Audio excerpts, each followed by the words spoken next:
I used to work for a company called Blackridge Systems, a defense contractor just outside Denver. Officially, we made non-lethal crowd-controlled devices, but the real project was something else entirely. They called it Project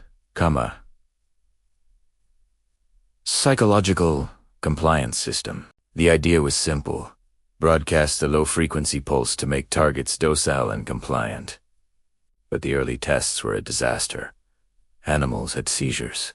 Some even went blind. Then, they moved on to human volunteers, mostly inmates. Suddenly, all the data went dark. I was on the data analysis team, and one night, while running logs from a recent field test, I found something that shouldn't have been there, a file with a mismatched timestamp. I opened it, and it wasn't test footage. It was a live camera feed.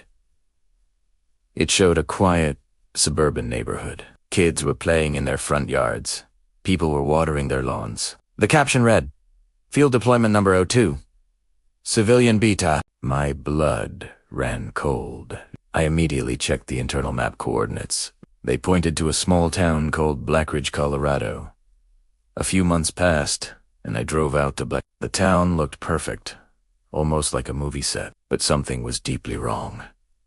No one made eye contact. Every single person had the exact same smile, wide, slow, and unnervingly mechanical. I went into a diner and asked the waitress how long she'd lived there. She just stared at me for a long moment and said, "We've all been here forever." As I left, I noticed them small, black panels bolted above the doorway of every single building. They were humming with a faint, low-frequency sound. I tried to record it on my phone, but the device crashed. The screen flickered and went black. When it rebooted, a new folder had appeared in my photogallery.com active.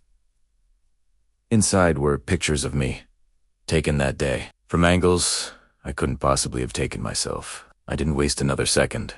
I got in my car and drove straight out of town. Every car I'd passed, the driver had that same blank, unblinking stare. When I finally got home, there was an envelope taped to my door.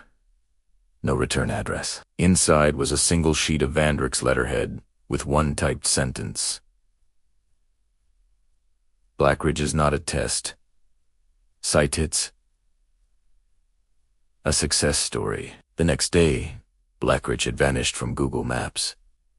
Now, when I drive at night, I sometimes see signs for it, but they all point in different directions. And every now and then, when I stop at a gas station and look around, I see that same smile. If you enjoy diving into mysteries like this one, make sure to hit that subscribe button and ring the bell so you don't miss what's coming next. Thanks for watching.